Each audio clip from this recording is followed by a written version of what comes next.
somebody before service walked up to me and he said, "Brother, are you preaching tonight?" I said, "I am." He said, "Oh, I'm just going to hit the house then."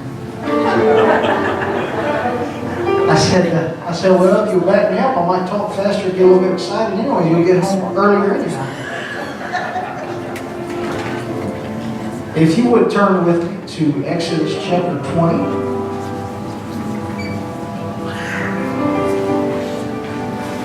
Should be a familiar passage. I hope it is. I want to start at verse 4, though.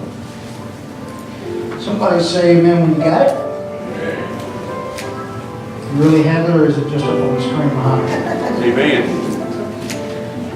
All right, verse 4. "Thou shalt not make unto thee any graven image or any likeness of anything that is in heaven above, or that is in the earth beneath, or that is in the water under the earth. Thou shalt not bow down thyself to them, nor serve them. For I, the Lord thy God, am a jealous God, visiting the iniquity of the fathers upon the children unto the third and fourth generation of them that hate me, and showing mercy unto thousands of them that love me and keep my commandments." And then also go to Ecclesiastes.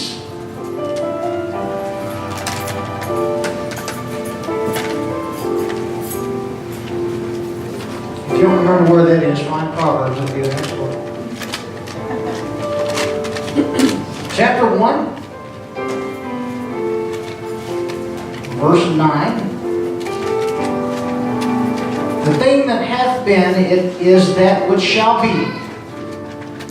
And that which is done is that which shall be done, and there is no new thing under the sun." Verse 10 says, "Is there anything whereof it may be said, See, this is new, it hath already of old time, which was before us." So try to keep more in line with teaching tonight, I guess, rather than preaching, but that doesn't mean you have to sit down with me. I'm going to teach tonight for just a little while on a very, I guess you would say, vital subject. We'll call it substitute worship. Substitute worship. If you would lift your hands right now, let's pray over the remainder of this service.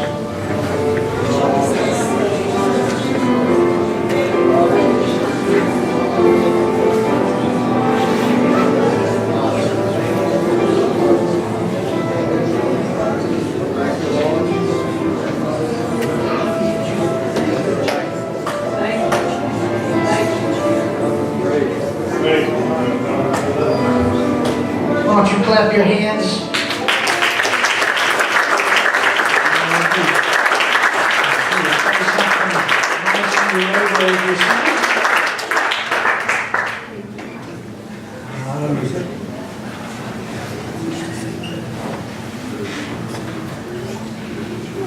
If you don't remember, or did not remember anyways, if it was not familiar to you, Exodus chapter 20, the first half of it anyways, roughly, covers the Ten Commandments. The second of which should be no graven image or idol before me. So, what is an idol? Archaeologists have found evidence of idols in every culture throughout history. Statues of gods and goddesses, and man has a misguided desire to turn things and people or even ideas into an object of worship. And God said, don't do it. In fact, if you read through the Torah, or the first 5 books of the Bible, there were 613 rules given, and over 50 of those are prohibitions against idolatry. The Hebrew word pesel is the word that here is graven image in verse 4 of Exodus chapter 20. It means something carved or fashioned with hands. But let me tell you something though, that bowing down in front of a statue is only one type of expression of idolatry. There are many other forms of idolatry. An idol, you see, is anything that takes your focus off of God and puts it on something else. And when anything besides God is first in my life, then even if it's good, it's still an idol. And God, I'm telling you, does not want us to value anything more than we value Him. And in fact, it is very common to find people who will worship an ideology, and those ideologies are purely against the Bible.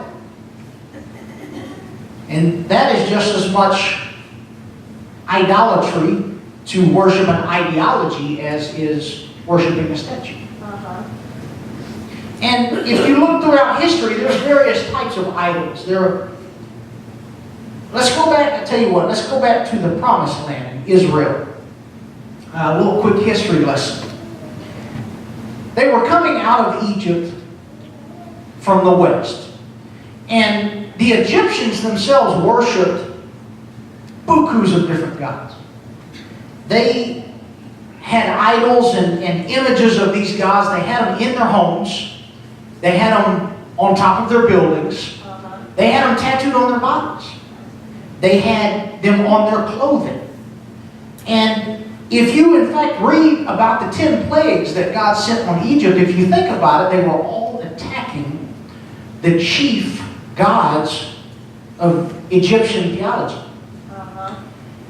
For example, Hapi was the god of the Nile and of the water. Well, God turned the water into blood. Then there was Heket, who was the god of fertility, water, and renewal. It had their Egyptian picture was a frog. And God had frogs come out of the water and it plagued the people, and then they all died. The frogs, that is. Then there was Geb, the god of earth and soil. And the Bible tells us how God turned the soil into dust, and then that turned into lice, and it plagued the people. Then there was Khepri, who was the god of creation to the Egyptians, movement and rebirth. It had the head of a fly. And the Bible tells us how that God sent flies so thick that the people couldn't even breathe. Then there was Hathor, who was the goddess of love and protection, had the head of a cow. Well, God killed off all their livestock. Gave them a disease. There was the goddess of the sky, who was mute. God sent hail and fire from the sky. Then there was Set, there was god of disorder and storms, and God sent locusts. What about Ra, god of the sun, to the Egyptians? If you read the Bible, it'll tell you that they had 3 days of darkness. And then there was Pharaoh, who to the Egyptians, pharaohs were gods in their own right. And God sent the angel of death and killed all the firstborn, to include the house of the Pharaoh. You see, all these judgments were meant to show the Egyptians and show Israel that all of this idolatry was complete impotence practiced by a nation that enslaved them for centuries. They needed to see that lesson because where they were headed to was already full of all kinds of idolatrous practices. You had 3 particular gods that were worshipped in the land of Canaan. There was Baal, there was Asherah, and then there was Dagon, who was the Philistines' primary god. And if you go back and study the people that lived north of them, those people like to worship their ancestors. And if you read about the people that lived just south of them, they like to worship nature. Paganistic kind of stuff mostly, but nature. And Israel was going to become a nation right in the middle of this whole idolatrous region. And given their location, this was a big deal because all of the major trading lines in that area went straight through the promised land. And with it was going to bring all these different ideologies and idolatry and all these different religions. And in the Bible specifically, there were 3 idols that were dealt with a lot. There was Baal, who was the god of sex. There was Mammon, who was the god of money. And there was Molech, who was the god of violence. And these 3 basic human desires was sex, selfishness, and violence. And they were all reflected in these 3 particular ancient idols. Today, in the world, we don't worship idols as much as we worship ideas and images. And of all these images of sensuality and greed and violence, they're reflected most in the media that we come in contact to all the time. Yeah. Whether it's through TV. Don't act like nobody has one. Let's be honest. It's on the internet. It's on your phones now. It's on the radio. And the problem where that comes up for the church is that there's a task of teaching our families and teaching our children the difference between right and wrong. And the problem is that our values are being attacked. And it's difficult to teach this because of all these idols that are bombarding them. In America in particular, there are some key idols that our society likes to worship. Wealth is one of them. Yes. Americans are notorious throughout the world for worshiping wealth or possession that wealth can buy, even if it is at the expense of others. Case in point, if you've got your cell phone, hold it up. I find it in my pocket. Inside of your cell phone is what's called a lithium-ion battery. Because it's very lightweight, has very low memory. I'm a tech kind of nerd, I guess you could call it. And that lithium comes from a particular mineral called cobalt. Cobalt is mostly mined in third world countries where they don't have OSHA to protect the health and safety of the workers. In particular, they wind up usually mining them with handmade tools or just by hand. And many of them wind up being children. Now, I'm not trying to get into some social justice kind of mess, but this is all so we can have a battery to power our mobile devices. Then there's also military might. The United States has probably what you could hands down call the most fearsome military in the United States, and for good reason, or in the world for good reason. They're very skilled, very well trained, and very well equipped. Our president right now could give the order from anywhere in the world, and within 30 minutes, some city is not going to be standing anymore. And even if you consider non-nuclear abilities, the bomb called Moab that was dropped in Afghanistan, a year ago, leveled 2 square miles. Like that. Drop it on Easy Mark, Oil City would be just flat. Yep. The Americans, we trust our military to keep us safe, and Lord, I hope they do. But then when you think about this for just a second. September 11, 2001, the devil attacked 2 specific things. The World Trade Center. That was a very wealthy place. The Pentagon. The military. What about self-esteem? How is self-esteem bad, though? Well, we live in a society now where people can't even decide which bathroom they're supposed to go into.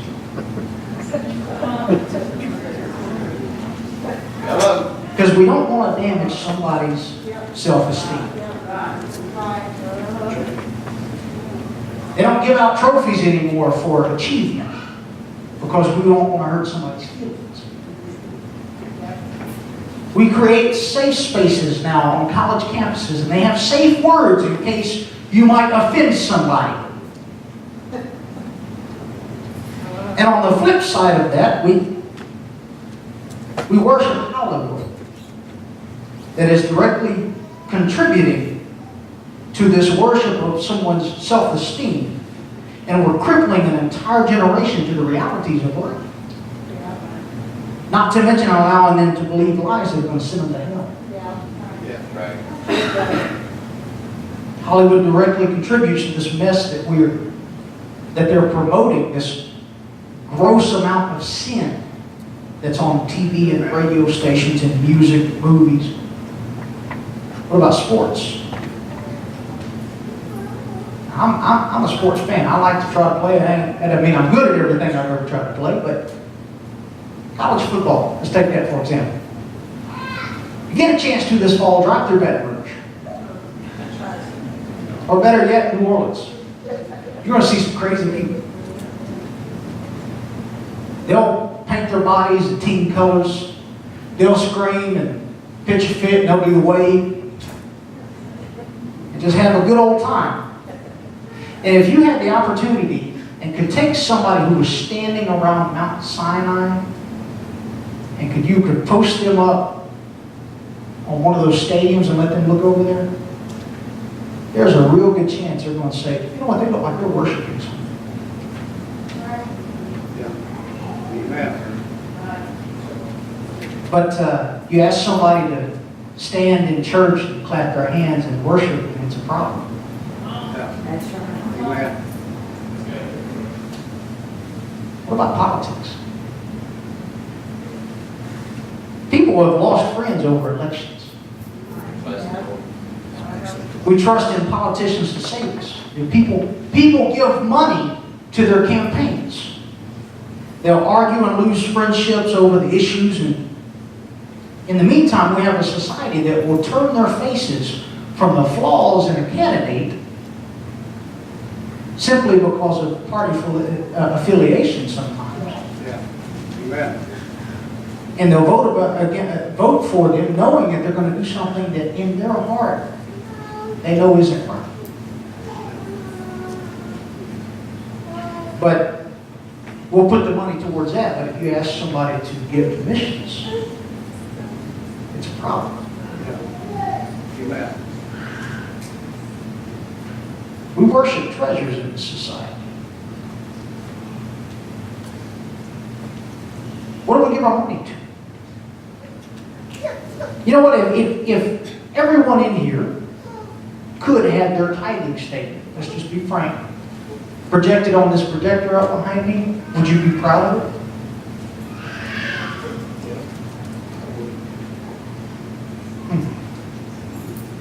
How have you spent God's money?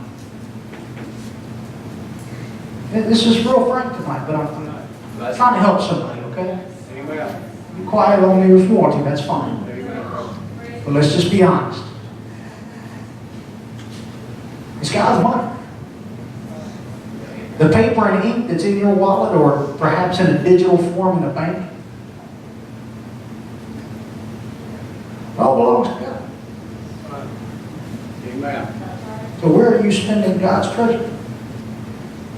More valuable than money, though, is time. Because you have no idea how much you get. You can always earn more money, but there's no way you can buy more time. You can only borrow time. But one of these days, He's going to call every one of us in here to give an account for what He lent to us. Amen. The Bible says that there's an appointed time for man to die. And barring the rapture, we have a set appointment. When we're going to breathe our last breath. You don't know when it'll happen. But it will happen. And when God opens the book of life, and He begins to examine you and ask you how you spent His time that He gave to you, are you going to be able to say that you used it to glorify Him? Or did you use your time simply to make yourself happy?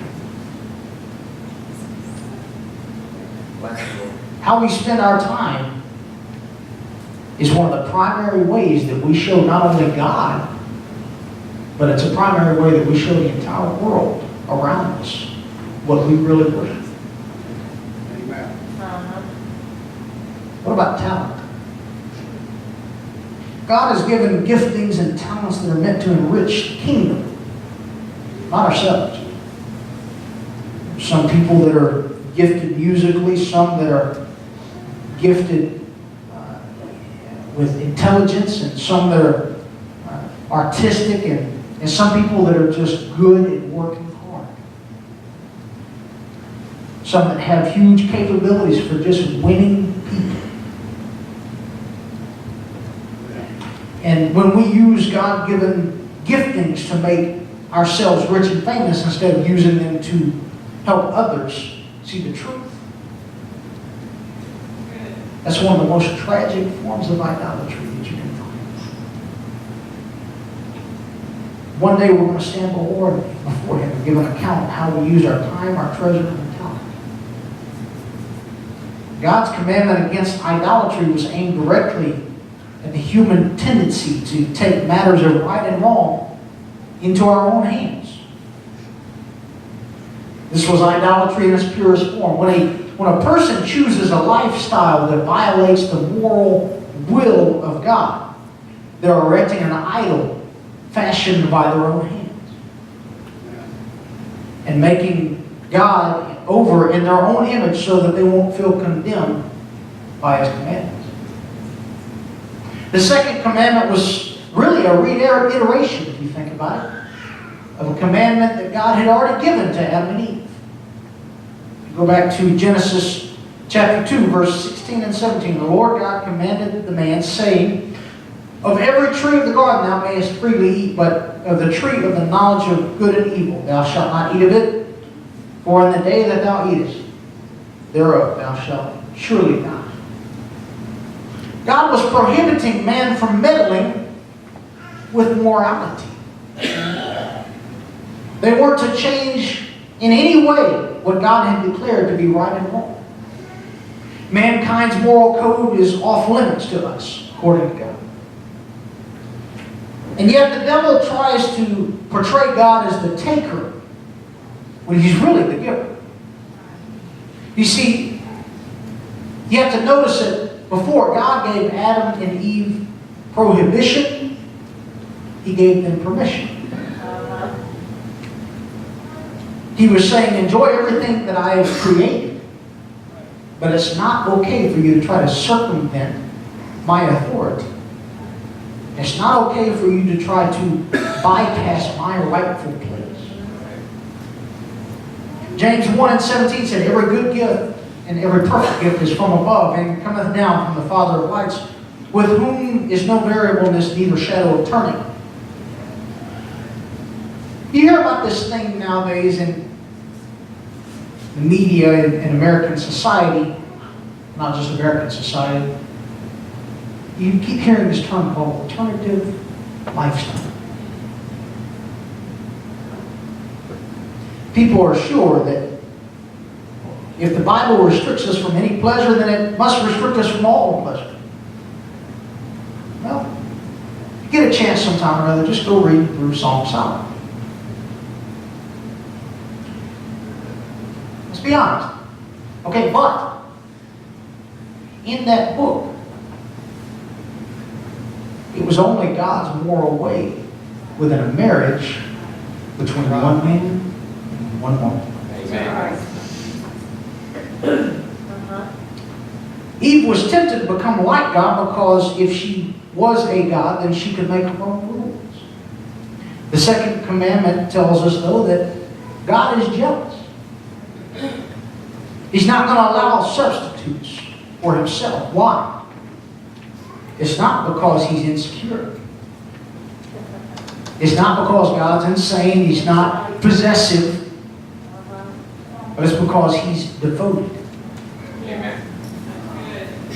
And if God would allow us to engage in idol worship, He would be willfully abandoning us to harmful counterfeits that inflict cruel disappointment and disillusionment on humanity every day. Go to Deuteronomy 4:15. It says, "Take ye therefore good heed unto yourselves, for ye saw no manner of similitude on the day that the Lord spake unto you in Horeb out of the midst of the fire.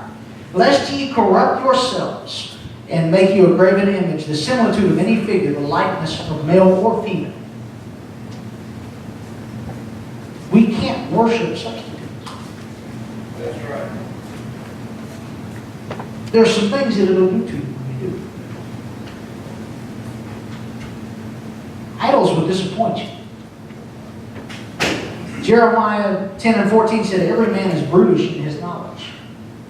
Every founder is confounded by the graven image, for his molten image is falsehood, and there is no breath in them." Another version, translation, if you will, of the Bible I came across was called Good News Translation. That same verse, it says this: "Those who make idols are disillusioned because the gods they make are false and lifeless." Things that you idolize always promise more than they can ever deliver. Anytime you expect anyone to solve, or anything, to solve your problems, or guarantee all your happiness, besides God, I promise you're going to be disappointed. That's right. Idols will dominate you. 1 Corinthians 12:2. "You know that you were Gentiles carried away into these dumb idols, even as you were led." Good News Version says it this way: "Before you knew Christ, you were controlled by dead idols who always led you astray." There's two inevitable effects when you love something more than you love God. It begins to control you. The modern word for idol, by the way, is addiction. Eventually, the idol ruins your life. "Oh, but I can give it up anytime I want to." Well, why don't you? Amen. You can't, because it controls you. Amen. The other thing it'll do is it will lead you astray. Idols always make you lose your perspective and cause you to set aside your values and compromise your convictions. Amen. If you let another person control your life by their approval or disapproval, psychologists call it codependency. The Bible calls it idolatry. Yeah. You can break codependency by restoring God to the place of number one in your life. Yes. Amen. An idol will deform you. Psalms 115:8 says, says, "They that make them are like unto them, so is everyone that trusted in them." And the Good News Version again says, "Those who make idols will become like them, and so will those who trust in them." You see, what you idolize will begin to change, and it will warp you, causing you to lose the uniqueness that God gave you as you become like what you value most. You see, we shape an idol to what we want to see, and in turn, it ends up shaping us instead. And since we become like whatever is first in our lives, we've got to reserve that spot for God. But a good example, when the rich young ruler in Matthew 19 asked the question, "What do I have to do to have eternal life?" And Jesus said, "Sell everything you got and give it to the poor." You notice Jesus never said that to anybody else? I wonder why. Perhaps it was because he knew that this young man had a rule, had a idol in his life. So what do you need to give up? What is it that you're holding on to that keeps you from being what God wants you to be? Is it an activity? Is it a possession? Maybe a career? a relationship, a habit. Whatever it is, it's an idol.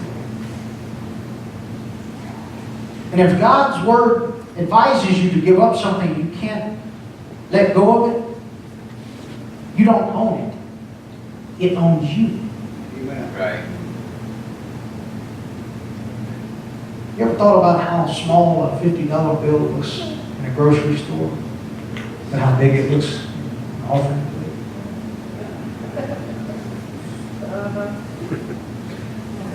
Another big idol today is a thing called feelings.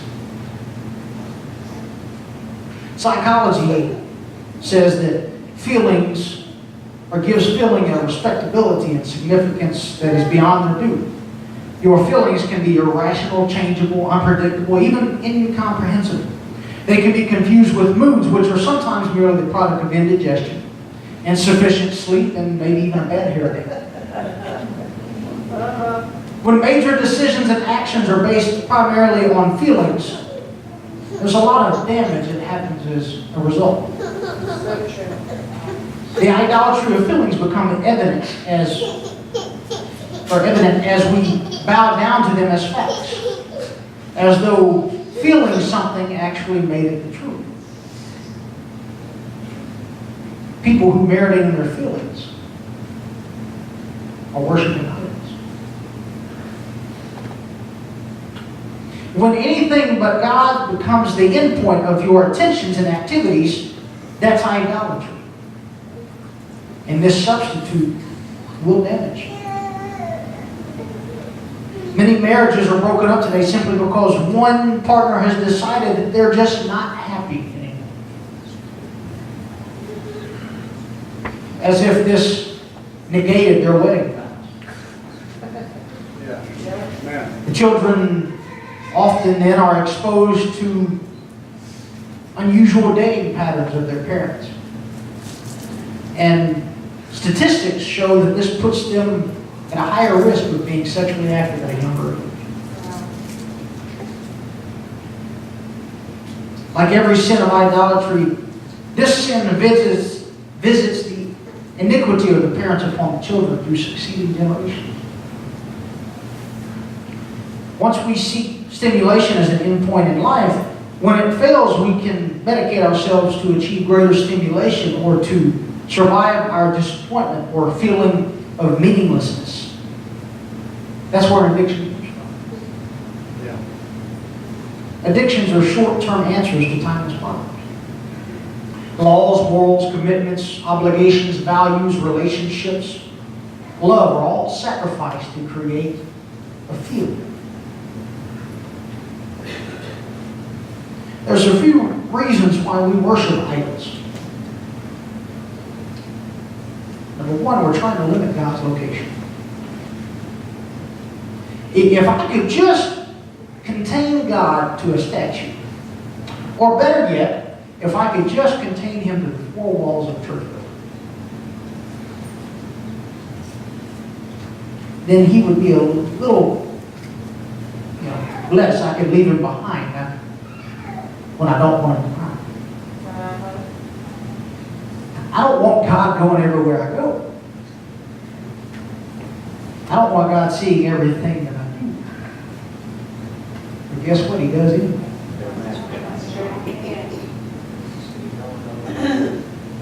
Another reason why we worship idols is because we're trying to reduce God's power.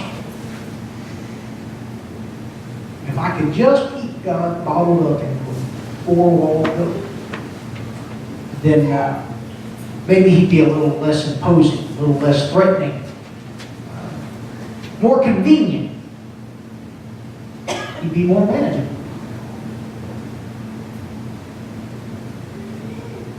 See, in that case, we had reversed Genesis chapter 1 and verse 37 that said, let us make man in our image. And we've changed it to, let us make God in our image. Yeah. Amen. People will tell you, well, my idea of God is, who gave you that kind of authority? Yeah.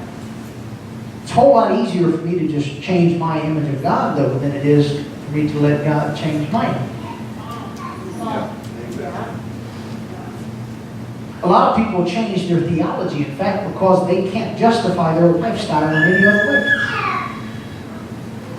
We want to make God like us. We want God in our lives in a small, pre-measured dose.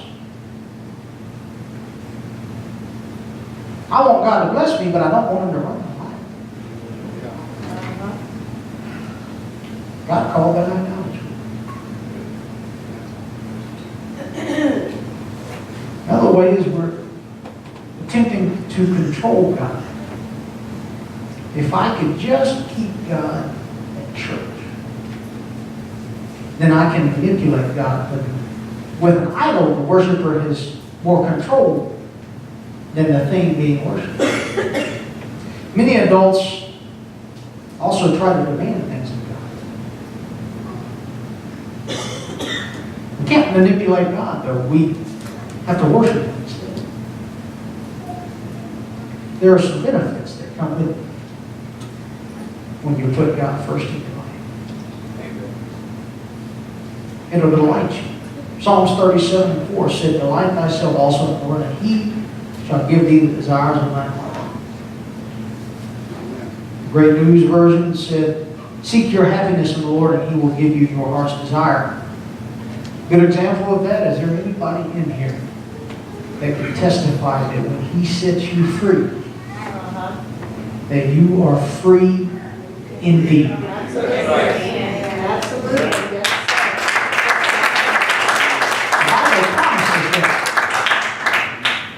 You'll experience freedom like you've never felt if you just put God first in your life.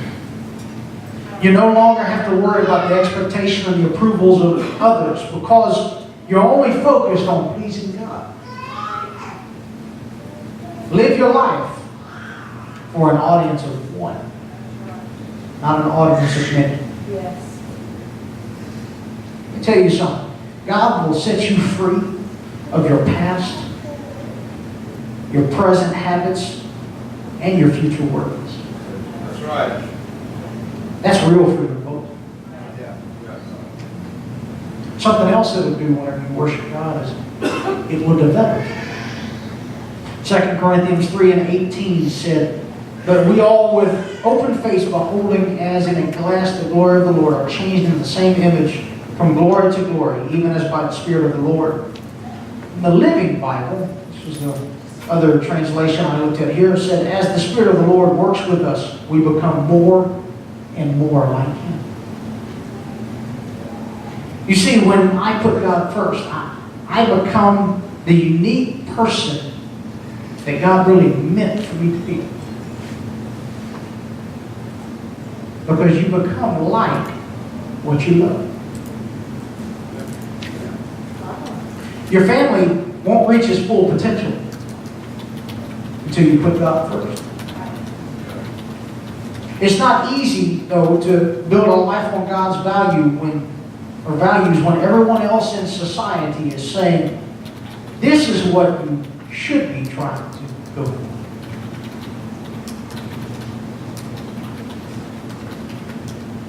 Some people have an image of God as an angry, unappeasable parent who's never pleased with them. Others have an image of God as a feeble grandparent that lets them get away with murder because He just won't stop them.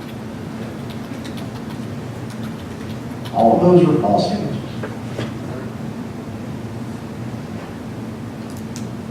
God just wants somebody to know Him tonight as who He really is. Can you stand with me?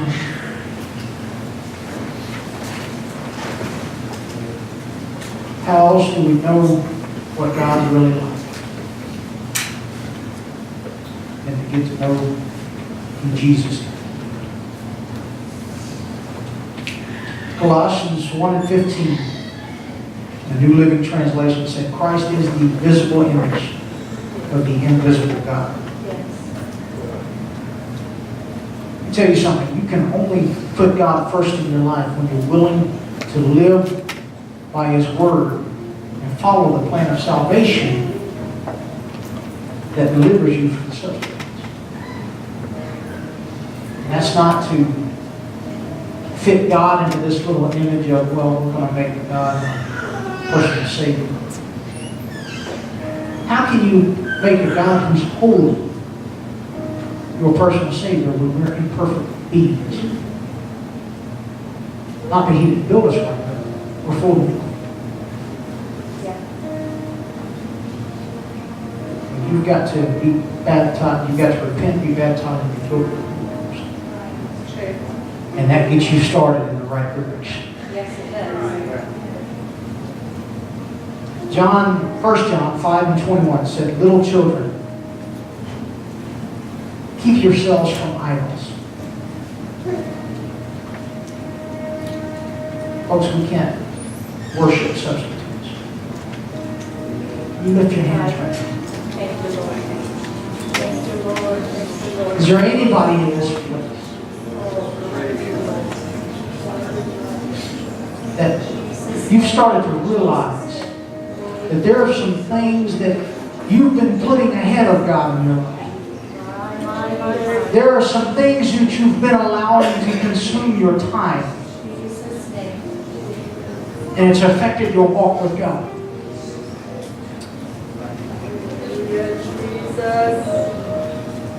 Jesus is in this place right now. He's trying to change you into the image that you should be. Not what you want. Well, is there anybody who just wants Him? Is there somebody that just wants Him? Not anything else in this world. But more than anything, I just want you, Lord. I just want you, Lord.